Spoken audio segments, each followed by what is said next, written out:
Şanslı insanlarımızın sayısı çoğalır, oraya yerleşir ana vatana. Şimdi ben sıradaki konuşmacımız Kutbi Kızılçer. Onu davet ederken diğer konuşmacıları da sırayla okumak istiyorum. Onlar da kendilerini hazırlarsa.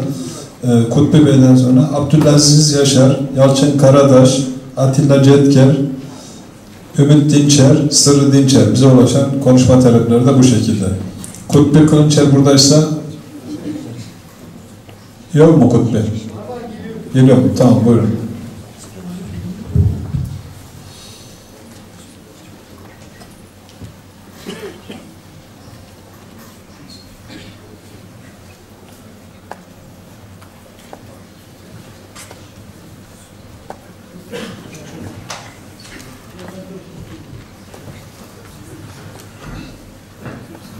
Herkese merhaba.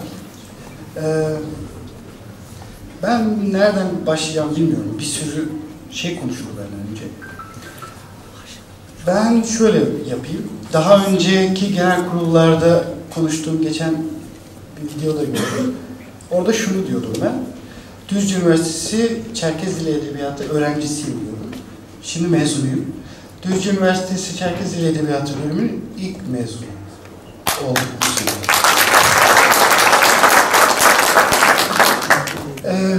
Şimdi hiç benim cehaletimdendir büyük ihtimal. Erol Baloğlu abiyle ben hiç tanışmadım. Yaptıkları hiçbir şeyi bilmiyordum.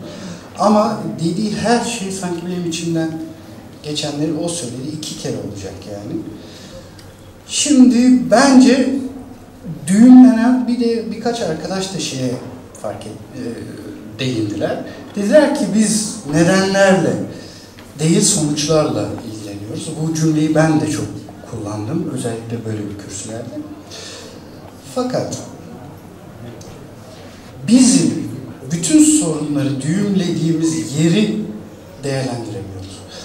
Problem ve kaçırdığım birkaç konuşma oldu. Yani Cihan Demir'le Vacit Kadıoğlu'nun konuşmasını kaçırdığım için bilmiyorum. Kusura bakmayın. Şöyle. Biz bir toplumdan bahsediyoruz ve bu toplum kendini tarif ettiği bir kültür, bir teritorya, bir devlet, bir etnik bütün, bir kültür topluluğu. Bunların hepsinin bir postmodern kategori olduğunu düşünürsek, bunların hepsi görece sanal kategoriler. Ya da daha birkaç arkadaş çok güzel bahsettiler. Ya da düşmanlık siyaseti, karşıtına göre tarif etme. Bu yeni bir paradigma. Ama bu halk kendini kendi dilinde tarif etmediği sürece hiçbir zaman var olamayacak. Yani son Çerkez doğanlar 1950'de filan doğdu. UNESCO verileri de bu doğrultudadır. Yani bugün burada en üst perdeden toplumu kurtaracak tezi iddia eden arkadaşlar, büyüklerimizin daha basit, daha kolay, daha erişilebilir problemleri işaret etmeleri gerekiyor. Yani şöyle özetleyeyim. Ya kafam o kadar dağınık ki bir sürü şeye yanıt vermek istiyorum ama sadece de ana dil hakkında konuşmak için kendimi zorluyorum ve kafam dağılıyor. Ama hepsi birbiriyle birleşik. Doğbugün Çerkezce konuşamayan, Kuzey Kafkasyalı herhangi bir ana dil konuşamayan insan yoktur zaten doğalında. Yani var olan o kültürün bir parçası değildir. Doğal olarak değildir. Çünkü Türkiye Cumhuriyeti de zaten gittikçe gençleşiyor, nüfus da gençleşiyor. Çerkez nüfusu da gençleşiyor. Geç evlenmesine rağmen Çerkez'e. Ana dil konuşucuları bugün toplumun %10'u ya vardır ya yoktur. Yine somut bir veri, UNESCO'da tehlikedeki dillerin 7. kategorisinde Adigevse. Abazaca daha kötü. Abazaca da 7, Aşkarova dili 8. kategoride. Yani kritik eşikte. Yani 50 yıl sonra yok. %90. Adigevse de öyle. Adigevse'nin 60-70 yıl var. Diasporada, ana vatanında yaşıyor kuşkusuz bir yanıyla. Ana vatanındaki verilerle bile zaten UNESCO parametresinde Türkiye'li dil konuşucuları dil grubu içinde değil. Zaten Türkiye'deki UNESCO yukarıdan baktığında Birleşmiş Milletler Türkiye'deki Adiyeleri, Abazaları, Asetinleri, benim gibi Karaçay Balkarları hepsini Türk diye görüyor zaten. Bu bağlamıyla Anavatan verileriyle bile savunmasız statüsündedir. Adigevse, Abazaca ve Kafkasya birçok değil. Çeçence biraz iyi bir durumu var. Çünkü bir coğrafyada tek dil konuşuyorlar neredeyse. Şimdi problem bu kadar gerçekken bizim takıldığımız şey Rusya karşıtlığı. İşte kurumlarımızın kendini örgütleyemeyişi veya kültür, hafızadaki değişim veya dönüşüm derken biraz daha sakince cümlelerimizi kurmamız lazım. Bir de o kuranların, tabii ki bunu çok ciddi arka planıyla ifade edenler burada oldular. Yani sözümü işten dışarı tutayım. Ama bu cümleleri kuranların önce kendi eylemlerinde kendini açıklamaları daha mantıklı olur. Ben az önce cümlede de geçti, ben kendimi tanıtmadım. Sivas Yıldızeli Emirler Köyü'ndenim ben. Biz Türkiye'ye gelmiş 2 Balkar köyünden biriyiz. Ama ben Adigevze, ya bugün benim yaşıtlarımın içinde herhalde %10-15'in içindeyimdir Adigevze. Yani biliyorum diyemem, 4 yıl okudum da. Yani o kadar Adigevze biliyorumdur. Ama ben Karaçay oluyorum derneklerde, ben Türk oluyorum. Bunun sorununu da yaşamıyorum da problem bununla uğraşıyorsak, hatta bu kadar basit konuşmalara dahi giriyorsak, bu toplumda konuşacak çok az şey kalmıştır.